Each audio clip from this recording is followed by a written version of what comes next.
Boa noite a todos. Poste a patente, como todos já sabem, é próprio dos oficiais, tanto das Forças Armadas como das polícias militares e dos corpos de bombeiros militares. Encontramos,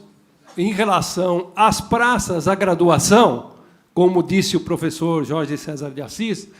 há um equívoco de muitos dizendo que o soldado não tem graduação. E o Decreto-Lei 667, que foi citado, é muito próprio ao estabelecer que o soldado também tem graduação, permitindo até que as polícias militares e os corpos de bombeiros militares subdividam essa graduação em 3 diferentes níveis. E algumas polícias militares até adotam esse critério. Em São Paulo, por exemplo, nós temos o soldado de primeira classe e o soldado de segunda classe, sendo o de primeira classe o que supera o período de estágio probatório correspondente aos 3 anos iniciais da carreira. O que nós temos em relação aos oficiais é que, historicamente, as constituições que regem o país estabeleciam essa garantia de vitaliciedade para os oficiais. Então, nós vamos verificar a Constituição do Império, de 1824, né, a primeira delas, que já trazia, né, com a redação original da época, que os oficiais do Exército e da Armada, por óbvio, a aeronáutica ainda não existia, eles não poderiam ser privados das suas patentes, senão por sentença proferida em juízo competente. Então, essa primeira, a Constituição do Império já tinha essa regra. E nós vamos passar. Dispositivos semelhantes foram encontrados em todas as constituições já no período da República. A de 1891, né, os oficiais do Exército e da Armada só perderão suas patentes por condenação em mais de 2 anos de prisão passada em julgado nos tribunais competentes. A de 1934, também da mesma forma, trazia como regra geral, já muito mais detalhada, a situação em que os oficiais poderiam perder os seus postos e patentes.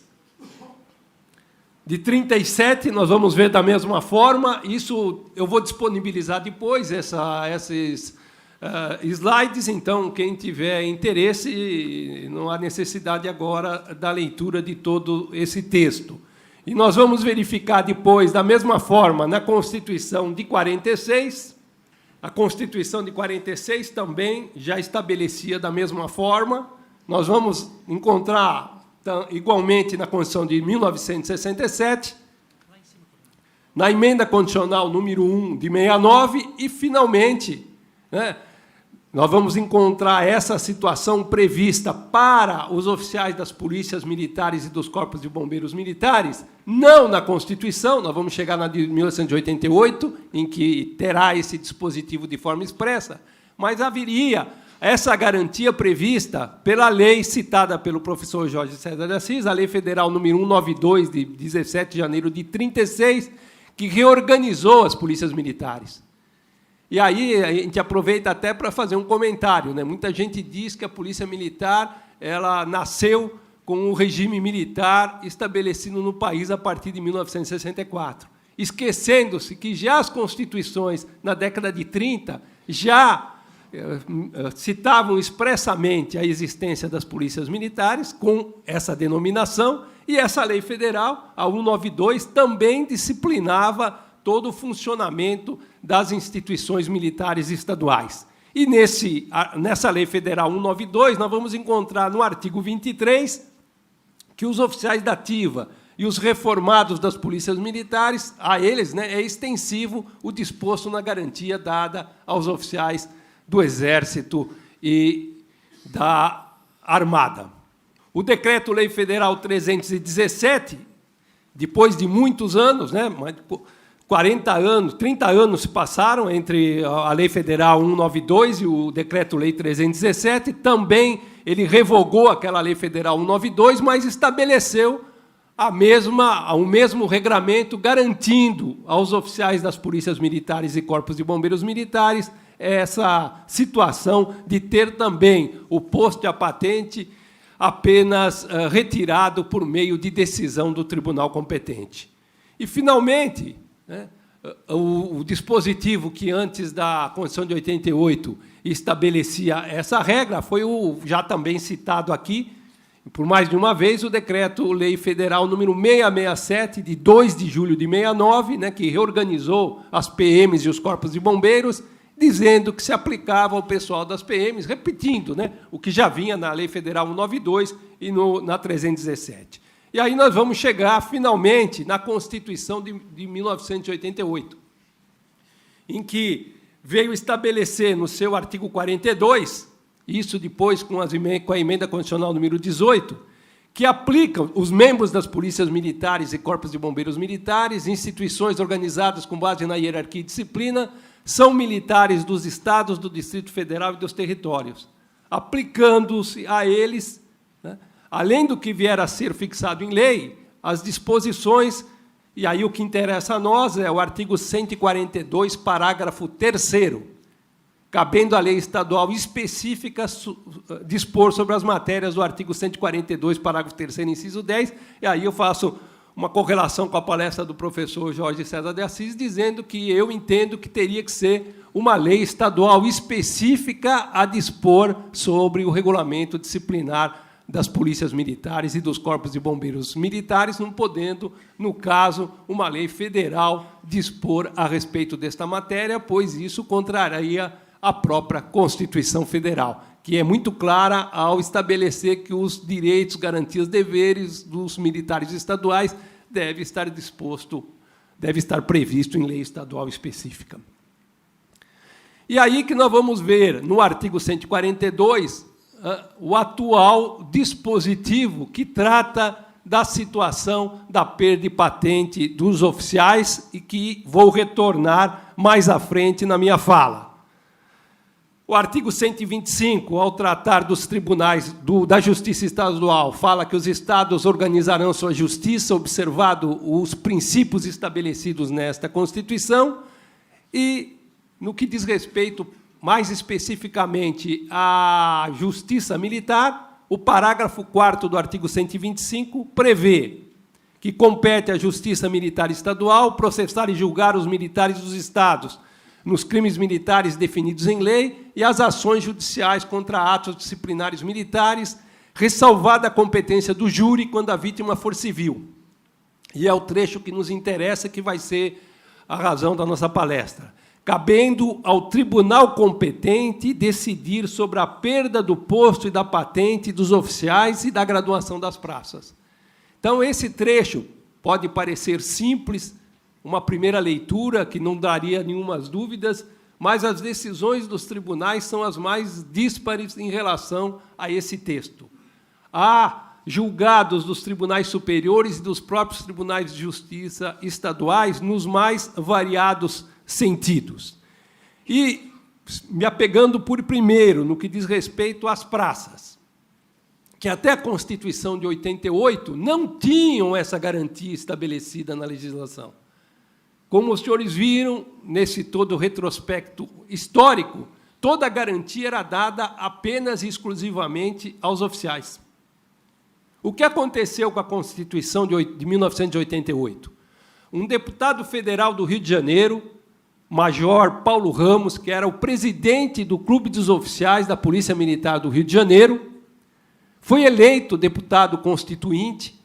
e entendeu que, por uma questão de justiça, de equidade, as praças também teriam que contar com esse direito à estabilidade maior do que a normalmente estabelecida para um servidor público. Eles deveriam também, as praças também deveriam contar com a vitaliciedade que já era destinada aos oficiais desde priscas eras. E ele conseguiu, depois de uma longa batalha, no curso da Assembleia Nacional Constituinte, inserir nesse dispositivo do parágrafo 4º do artigo 125, essa garantia para que as praças só tivessem a possibilidade de perder as suas respectivas graduações por meio de uma decisão do Tribunal de Justiça competente, no caso dos estados que têm Tribunal de Justiça Militar, por esse tribunal. Essa questão gerou algumas dúvidas logo após a entrada em vigor da Constituição de 1988, em 5 de outubro daquele ano. E o que nós tivemos, logo, foi judicializada a matéria e chegou ao Supremo Tribunal Federal, que é quem diz o que é a interpretação mais correta a ser dada do texto constitucional. E o Supremo Tribunal Federal, num julgado paradigma, que foi de relatoria do ministro Sepúlveda Pertence, isso já em 26 de abril de 1990, no recurso extraordinário 121.533 de Minas Gerais, o que ele disse nessa decisão, que repercutiu em todo o país? Ora, se o Constituinte inseriu no texto do final do parágrafo 4º do artigo 125, que o tribunal deveria decidir sobre a perda da graduação de praças, não podia ter outra interpretação. Realmente, toda a praça da Polícia Militar e do Corpo de Bombeiros Militar só poderia perder a sua graduação por meio de decisão do tribunal. Esse recurso extraordinário, 121.533, deu toda ao direcionamento no tratamento da disciplina da matéria a partir de 1990. E as polícias militares e os corpos de bombeiros militares passaram a encaminhar os processos que, inicialmente, eram apenas administrativos e restringiam-se à decisão dos comandantes gerais das forças estaduais aos respectivos tribunais de justiça para que a decisão fosse tomada no sentido de se decidir sobre a perda ou não da graduação das praças, de soldado a subtenente. O que tivemos desde então? Uma série de discussões a respeito da matéria, e como os entendimentos jurisprudenciais são dinâmicos, em 1997, o Supremo Tribunal desdisse o que disse. Ele veio nesse recurso extraordinário 197.649, de relatoria do ministro Carlos Veloso, e disse, não, o que nós dissemos lá em 90, naquele julgado do recurso extraordinário que foi relator o ministro Sepúlveda Pertence, não era bem aquilo. Então, o que o legislador constituinte quis fazer ao inserir, no final do parágrafo 4º do artigo 125, que caberia ao tribunal decidir sobre a perda da graduação de praças, não poderia mais valer. Então, ele modifica o entendimento, 7 anos depois daquele primeiro entendimento, e passa a estabelecer que não dá para se discutir a competência dos comandantes gerais das polícias militares e corpos de bombeiros militares quanto à perda da graduação por decisão administrativa, por meio do regular processo instaurado na administração para apreciar essa conduta. O que o legislador constituinte quis dizer, e o que o Supremo, em 88, e o que o Supremo disse que era, em 1990, devia ser interpretado de forma diversa. Devia ser interpretado que essa perda de graduação, que o parágrafo 4º, 125, estabelece, dizia respeito tão somente a casos de julgamento após condenação de crimes militares proferidos pela Justiça Militar Estadual. Então, ele colocou que o artigo 102 do Código Penal Militar teria sido derrogado, como já tinha sido reconhecido em 1990. O artigo 102 do Código Penal Militar como todo mundo é possível conhecer, que estabelece que a exclusão da praça seria automática quando de condenação superior a 2 anos. E não foi isso mais que passou a reger o tratamento dessa matéria com esse julgamento do recurso extraordinário feito pelo STF em 1997. Essa mudança voltou a estabelecer a situação em que a garantia de vitaliciedade que se procurou inserir na Constituição de 1988 foi por água abaixo. Então, a ideia de que se tinha, de que apenas por um processo específico, um processo de representação para a perda da graduação da praça, ela poderia ser excluída das fileiras das instituições militares estaduais, caiu por terra. Foi todo um esforço em vão de inserção na Constituição desse dispositivo. Nós tivemos, a partir de então, a desnecessidade do encaminhamento dos processos para os tribunais de justiça. E, logo na sequência, com uma série de julgados que foram reiterados no âmbito do Supremo Tribunal Federal, se editou a súmula 673, já no ano de 2003, estabelecendo como enunciado que o artigo 125, parágrafo 4º da Constituição, não impede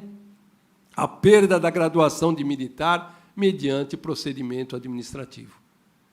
Então, em relação às praças, houve novamente uma situação de perda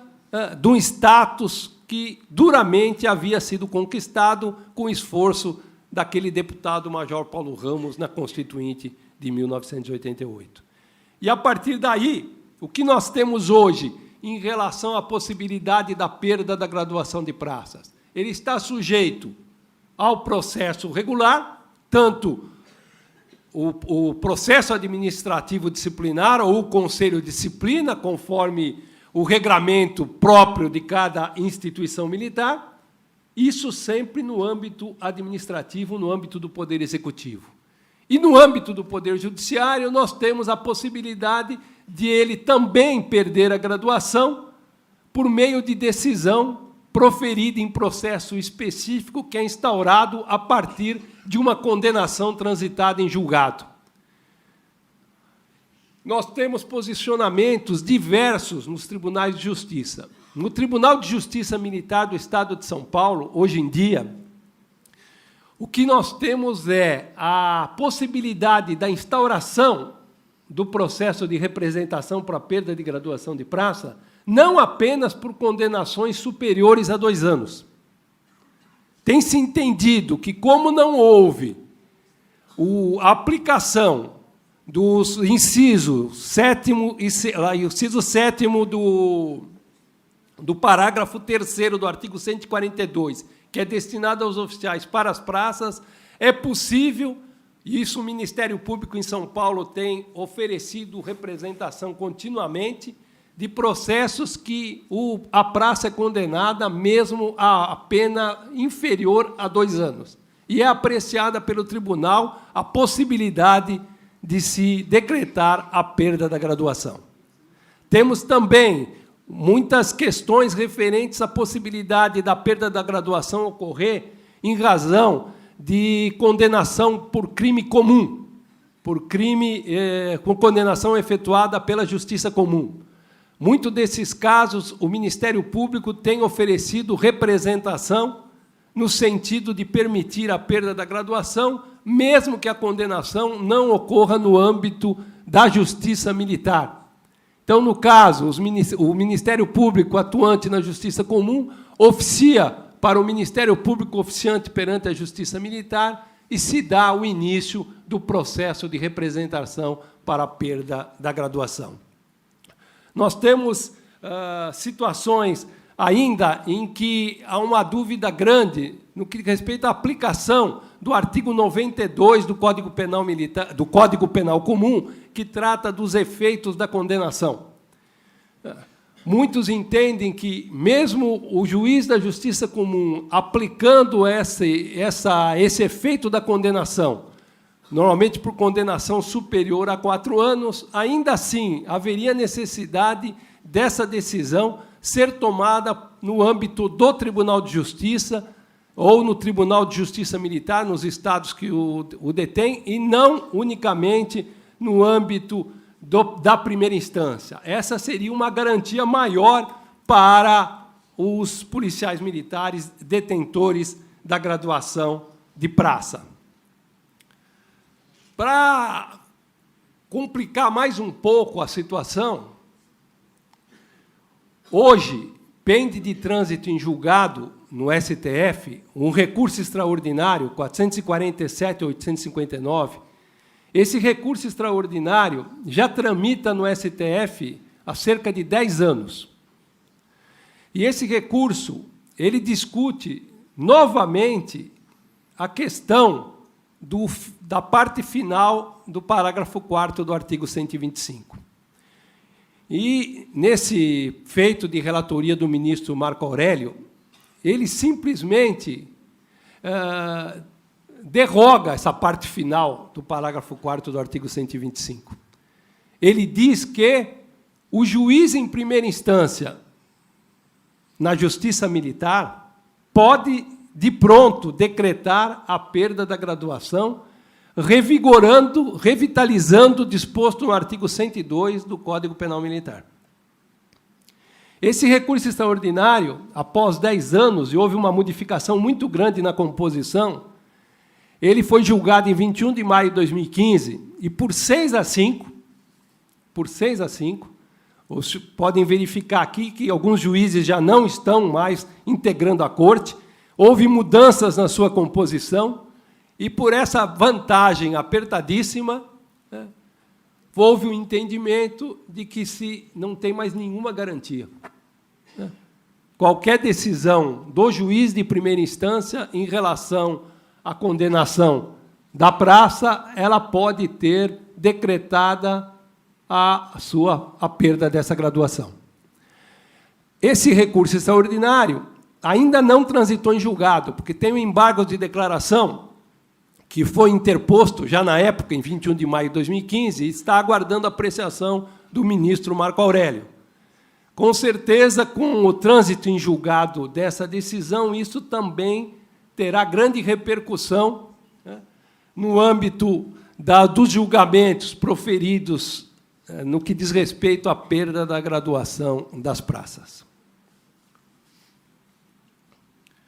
Voltando à questão da perda do posto e da patente. São duas as situações que a Constituição estabeleceu para que o oficial deixe de deter o posto e a patente. O inciso 6º, em que ele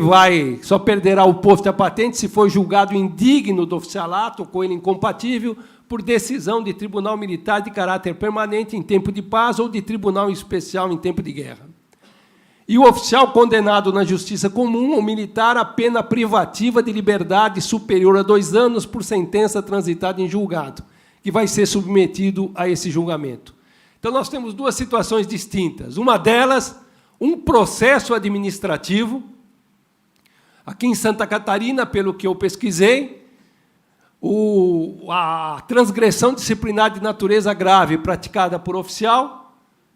é encaminhada pelo comandante-geral ao governador do Estado, e o governador do Estado faz a representação perante o Tribunal de Justiça de Santa Catarina, e o Tribunal de Justiça de Santa Catarina julga esse processo administrativo, já agora na fase judicial.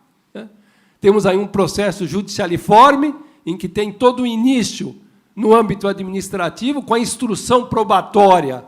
e com o oferecimento da ampla defesa nesse período, nessa fase, para depois esse feito ser encaminhado ao Tribunal de Justiça para decidir sobre aquele processo. Há posições divergentes em relação a essa matéria. Em São Paulo, o que nós temos é que o comandante-geral oferece a representação ao secretário da Segurança Pública, o secretário da Segurança Pública nomeia uma comissão de 3 oficiais para processar administrativamente aquele oficial, com o oferecimento da ampla defesa, do contraditório, e, a partir daí, se esse Conselho de Justificação oferece o seu parecer ao secretário da Segurança Pública e, conforme o entendimento que ele dá à matéria, ele pode devolver ao comandante-geral para que seja aplicada uma punição disciplinar de caráter não exclusório, como pode entender que realmente a punição é de tal gravidade que comporta um julgamento pelo Tribunal de Justiça Militar. E aí esse processo, de forma semelhante ao que ocorre aqui em Santa Catarina, é encaminhado para o Tribunal de Justiça Militar. Lá na nossa corte, é oferecida a oportunidade de, mais uma vez, o oficial, por meio do defensor constituído, oferecer razões defensivas. Não há instrução probatória no âmbito dessa fase do Conselho de Justificação, e aí o Tribunal de Justiça Militar, por meio do seu Tribunal Pleno, profere a decisão reconhecendo a indignidade ou incompatibilidade do oficial e aí decretando a perda do seu posto e patente e encaminhando os autos ao governador do Estado para a demissão ex officio. Eu sei a posição do professor Jorge César de Assis no sentido de que esse feito deveria ter início, após a sua fase administrativa, por meio do oferecimento de representação por parte do Ministério Público, ou, eventualmente, como ocorre em Minas Gerais, por parte da Advocacia Geral do Estado, ou da Procuradoria Geral do Estado. Então, existem essas situações diferentes nos estados da Federação.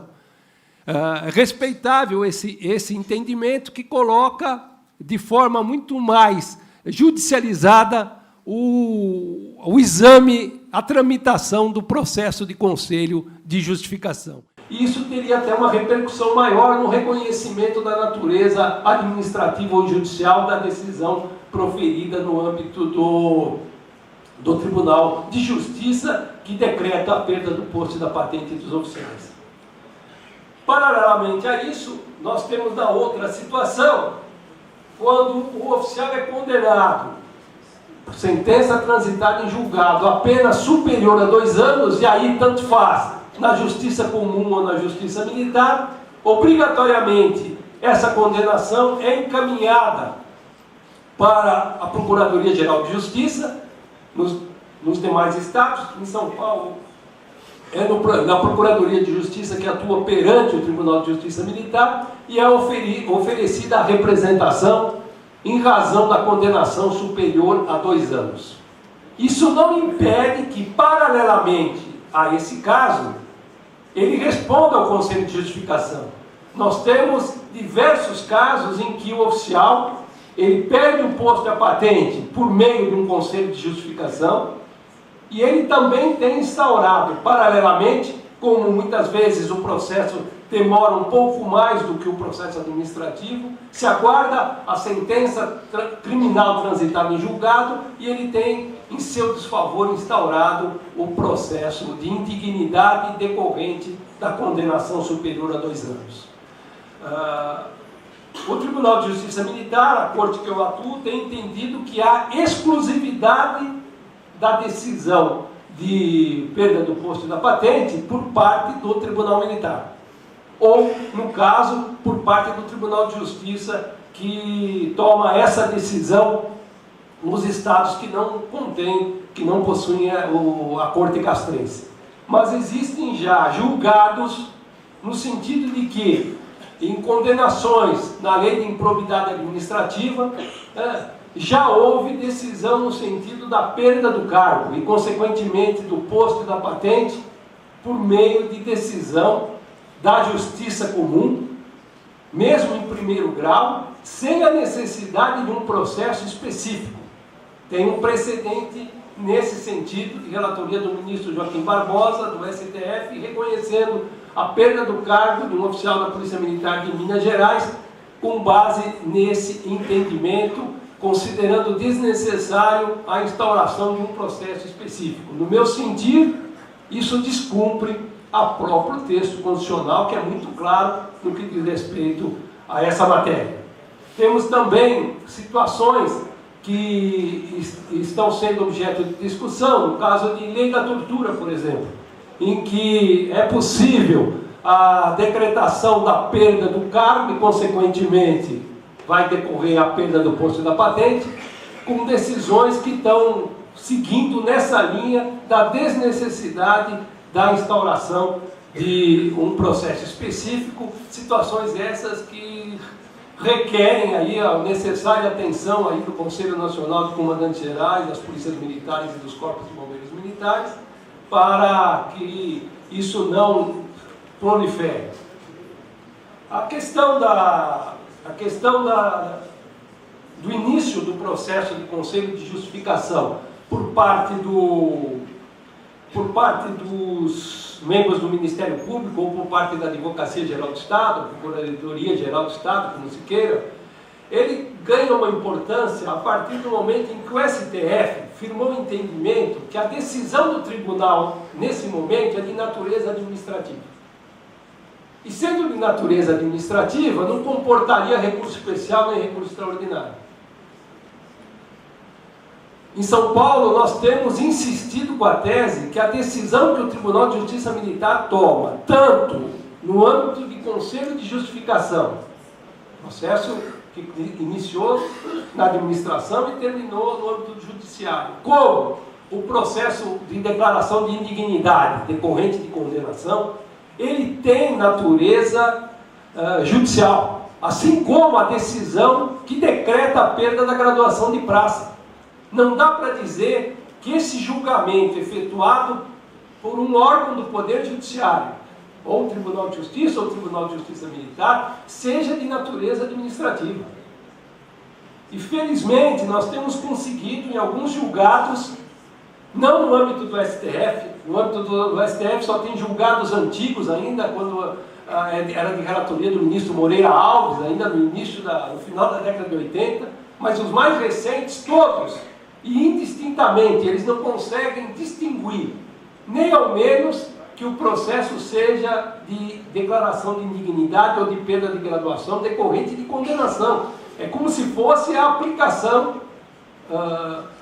semelhante do artigo 92 do Código Penal. Não há dúvida que é de natureza judicial, mas eles têm reconhecido que toda e qualquer decisão desse âmbito de decretação de perda de graduação de praça ou de decretação de perda do posto da patente, que a decisão é de natureza administrativa.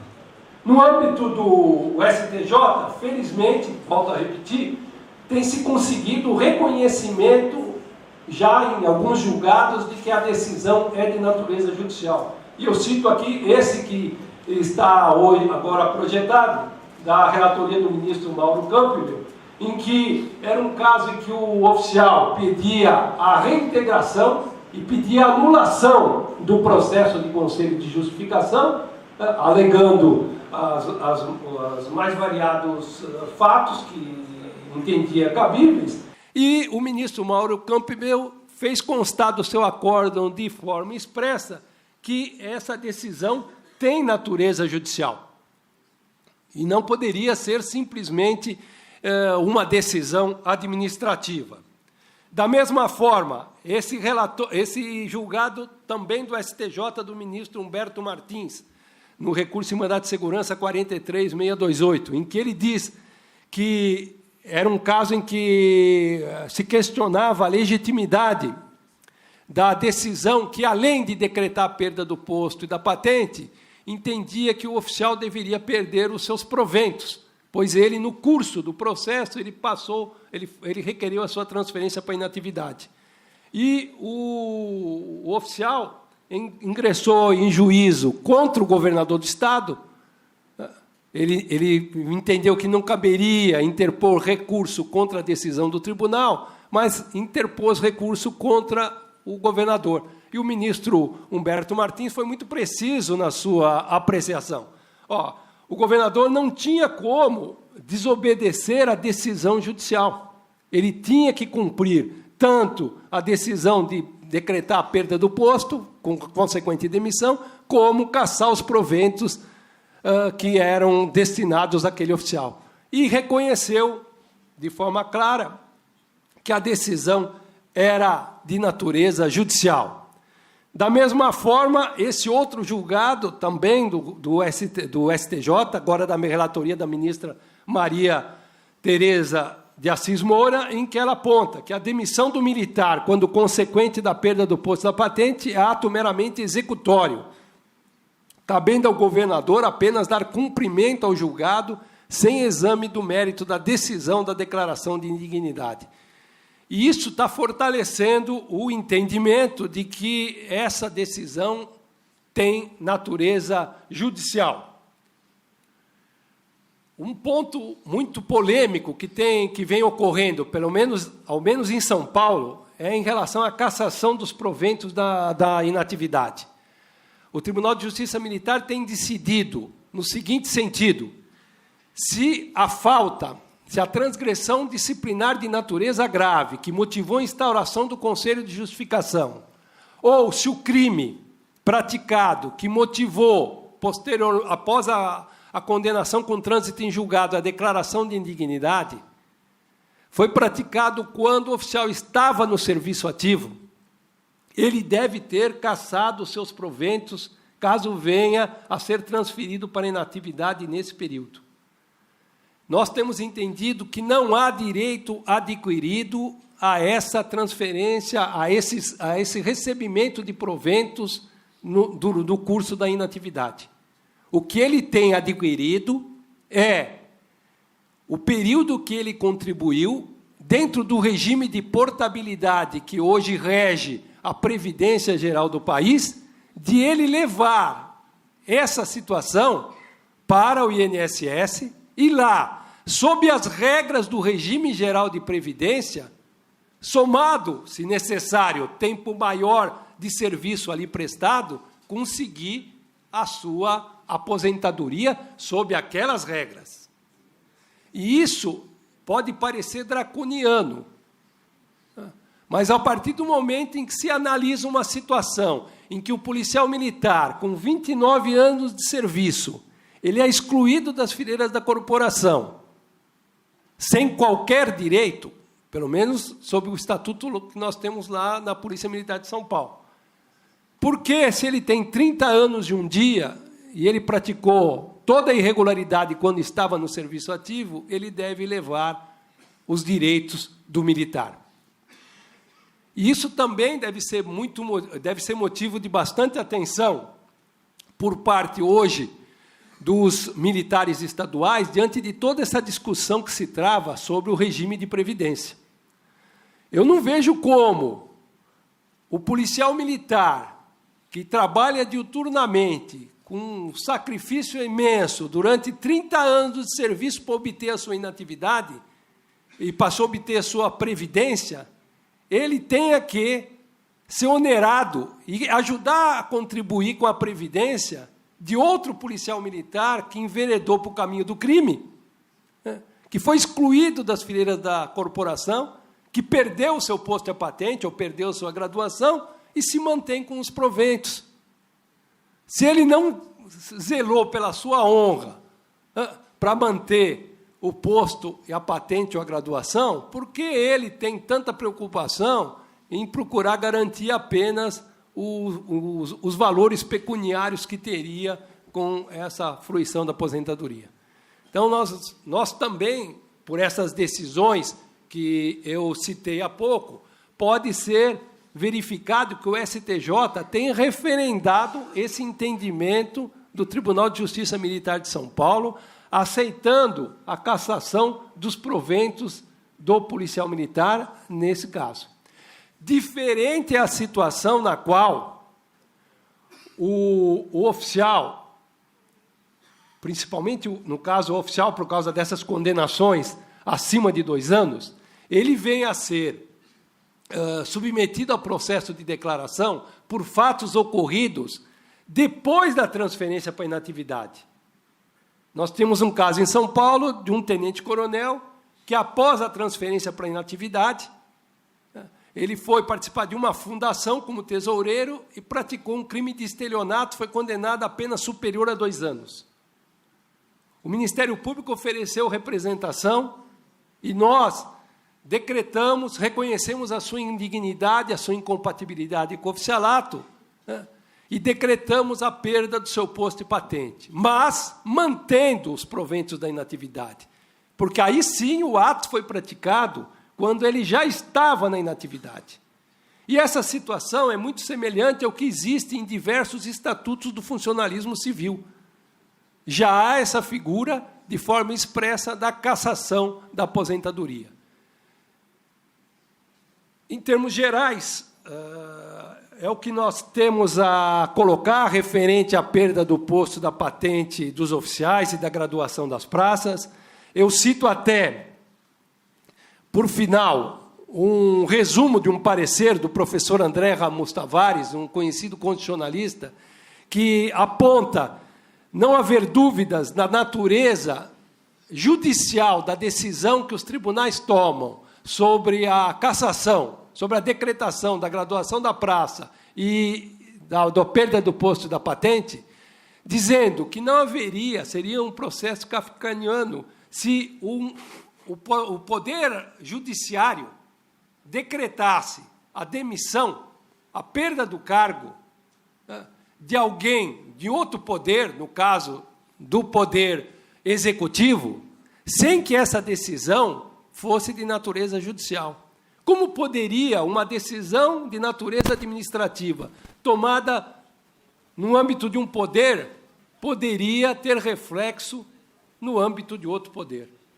Esse argumento, eu acredito que seja fundamental para permitir, de forma sem qualquer dúvida, de que a decisão proferida nesses casos é de natureza judicial. Esperando ter recuperado o tempo para terminar aí no prazo estabelecido das 3 horas que foram programadas para a realização desse simpósio, eu só posso agradecer à Ordem dos Advogados do Brasil, seção de Santa Catarina, em especial ao presidente da Comissão de Direito Militar, o doutor Rodrigo Tadeu Pimenta de Oliveira, pela iniciativa que teve de promover essa discussão sobre o direito militar, que é tão desconhecido. Agradecer a presença de inúmeros advogados, membros do Ministério Público, oficiais e praças da Polícia Militar e do Corpo de Bombeiros Militar, de representantes das associações de oficiais e praças, e em especial do desembargador Getúlio Correia, presidente da Associação dos Magistrados da Justiça Militares Estaduais, que tanto luta pelo direito militar, e também agradecer a oportunidade de participar desse evento ao lado do professor Jorge César de Assis, do professor Cícero Robson Coimbra Neves, que pela palestra que ele deu, os senhores podem ver que quando eu fui subcomandante, eu não podia ter tido melhor auxiliar como tenente, quando ele atuava na corregedoria da Polícia Militar em São Paulo. Muito obrigado pela atenção e pela paciência.